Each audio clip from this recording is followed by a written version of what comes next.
Hello, and welcome back to France Made Simple, the podcast where I demystify life in France and debunk some of the many myths that surround living here.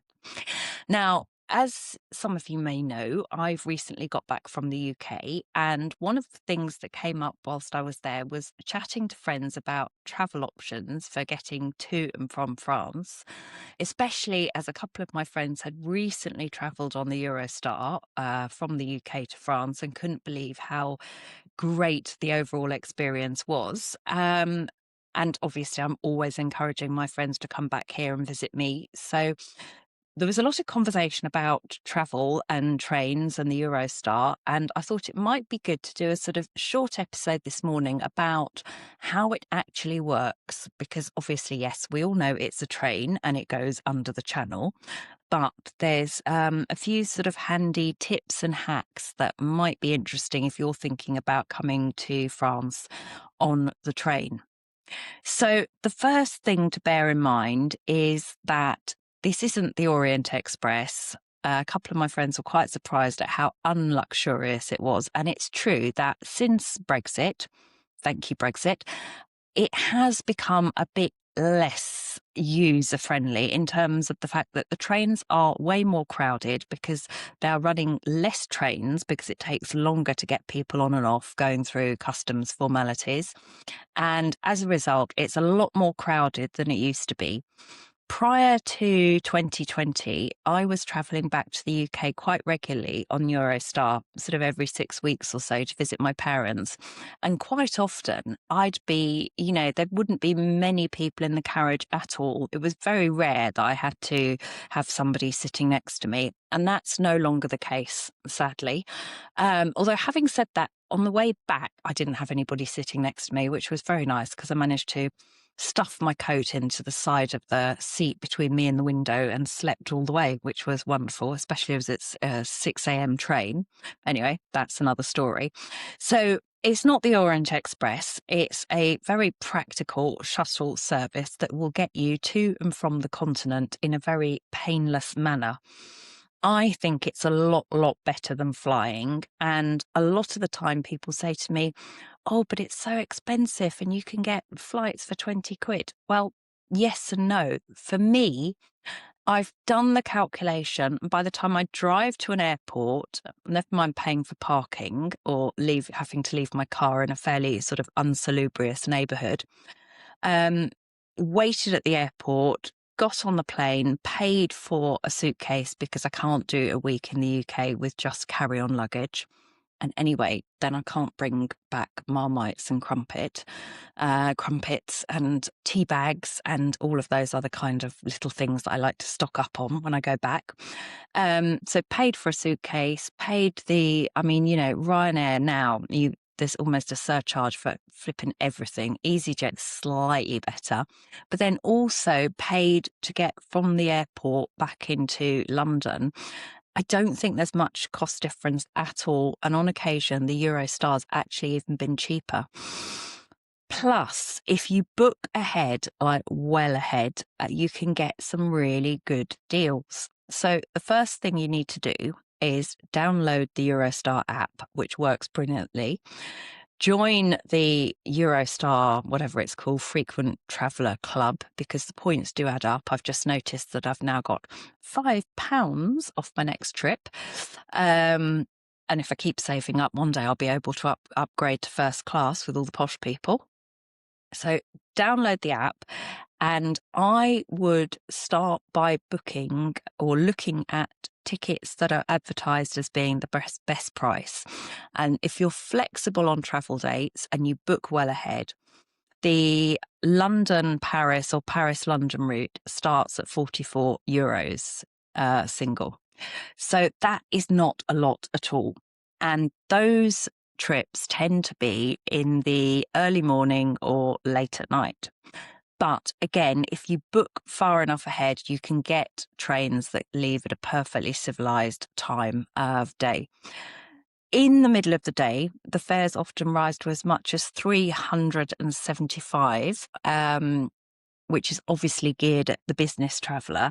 So book ahead, look for the really cheap options. And the same goes if you are coming to France from the UK and traveling on to somewhere like Brussels, Amsterdam, Rotterdam. I mean, I didn't even realise the Eurostar now goes to Cologne and Anvers as well.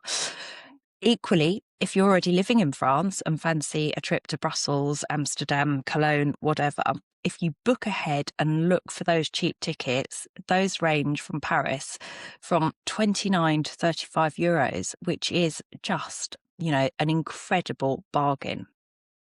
So book well ahead, get the app, join the club. Now, you also need to think about how you're going to get from wherever you are, whether that's you live in France and you need to get to the station in Paris, or you're coming to France and you're traveling onwards. You're not just staying in Paris. So I would recommend using the SNCF Connect app. I actually find it works better and it's easier to navigate in terms of price comparison than the Trainline app. But that will work as well, especially if you're booking from the UK and if you want to travel onwards in Europe to somewhere outside of France. The other thing to remember about Eurostar is, unlike the budget airlines, you can change your travel time or date multiple times. The only thing you need to be aware of is if you've booked a bargain €44 ticket and you then want to change it to a more expensive one, you will pay the difference. So again, when I was traveling on a regular basis just to visit family, I would book my tickets well in advance and then nearer the time adjust times or dates if necessary, but always keeping an eye on that price differential.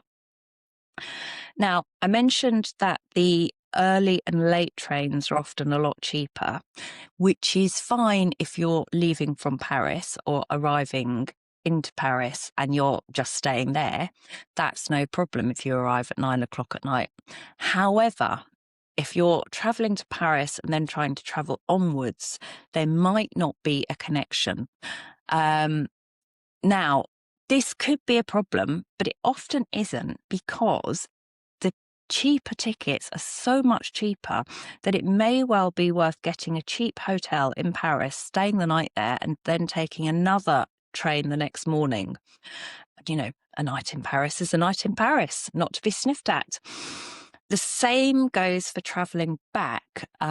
This time I took a 6 a.m. train, which meant that I had to be in St Pancras at 4:54. But I booked wasn't a Uber, it was a Bolt actually. I booked a cab night before and that turned up at 4 a.m. It cost me £23 actually, because I had a 30% discount. It should have been 30. Cost me £23, but that was still a lot cheaper than taking a later and more expensive train.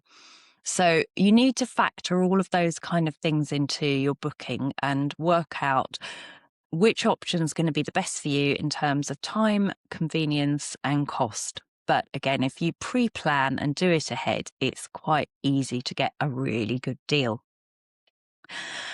Now, the other big advantage of the Eurostar is that you can take 2 large suitcases and a bag. Nobody is going to stand there measuring your handbag and making sure it fits into one of those stupid little containers and telling you that you can't take a handbag as well as a small carry-on suitcase. I can remember being at Gatwick and having to stuff my handbag into my suitcase. How the zip held, I have no idea.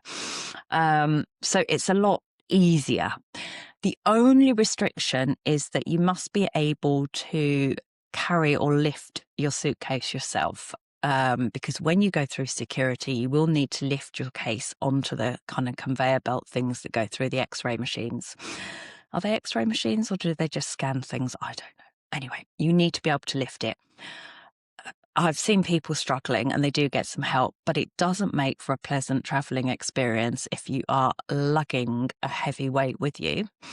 I'm speaking from experience here because when I went back 10 days ago, I carried a cast iron teapot back for my dad.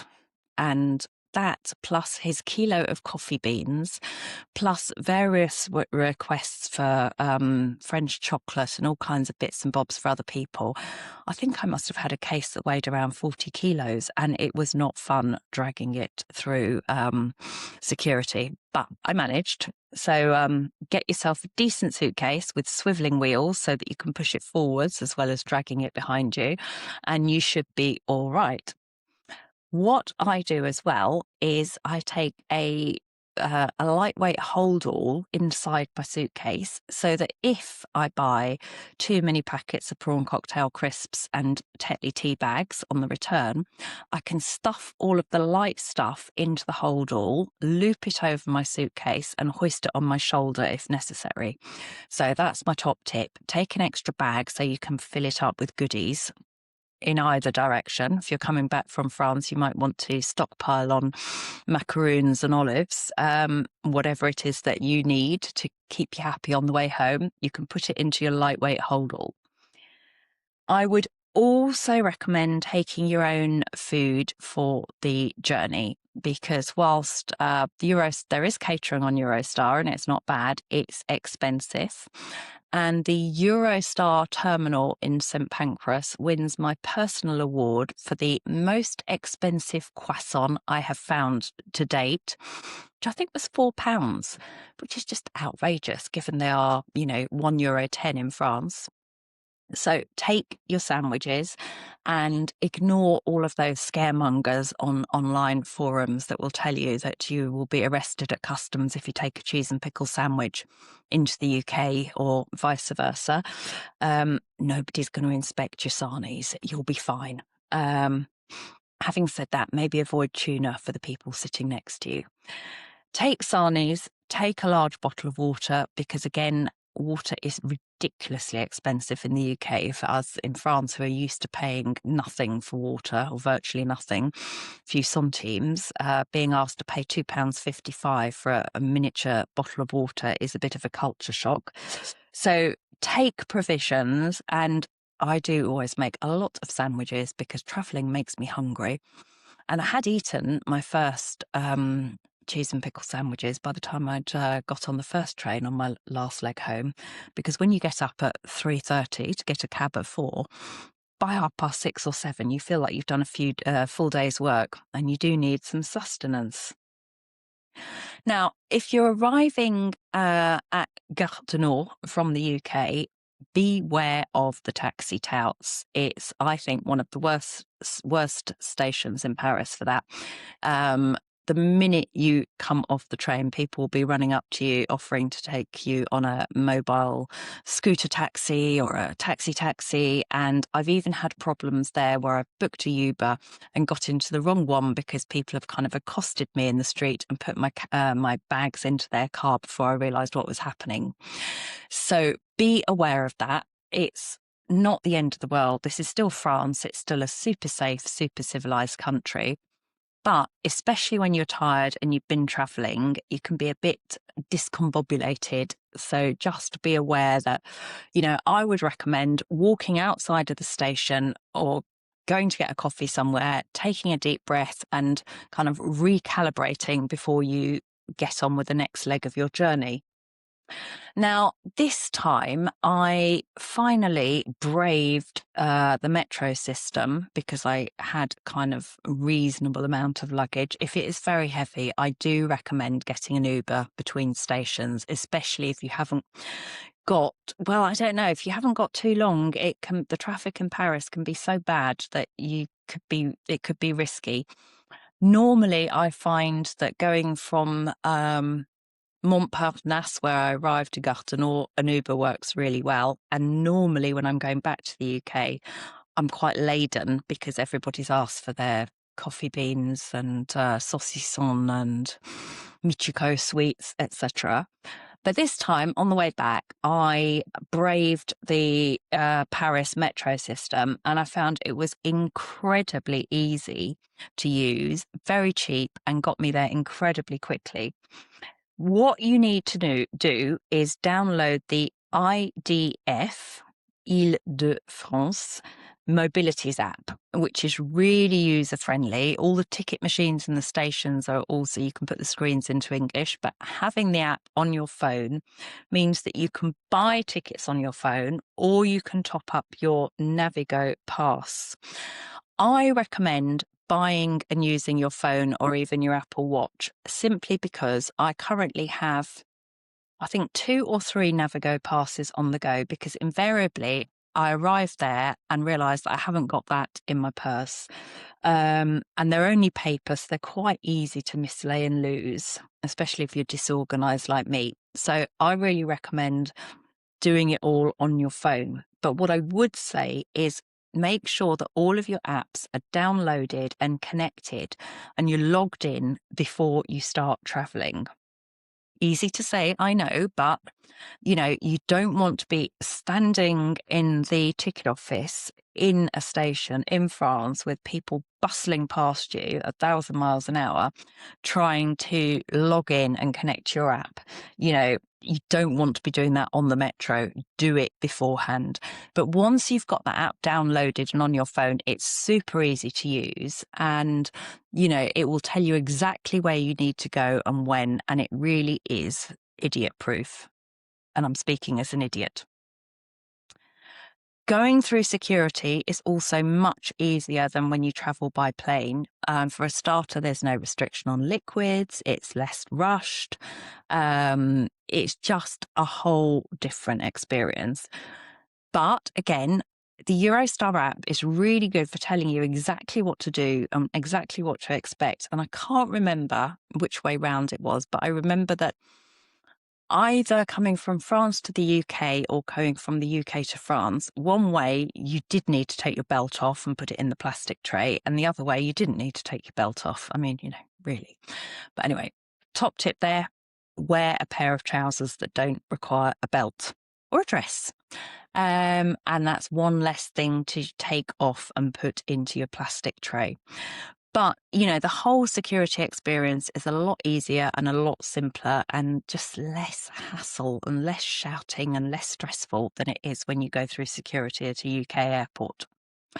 So there you go. There's my quick and easy guide to using the Eurostar. If you have any questions, if I've forgotten everything, which I probably have, do send them my way in the comments or on any of my social media channels, and I'll be happy to answer them. But it really is a great way to travel. And, I find it so much easier than taking the plane. And it also means once you're on the train, I have a 3-hour trip to Paris, and then on the Eurostar, I can work pretty much all of the way. So once you factor in being able to work as well, or if you're not working, just read your book, get your knitting out, relax, then that is a huge bonus too. I hope this has been interesting and useful, and thank you for listening. Thank you as always to our sponsors, Fab French Insurance, and I will see you next time.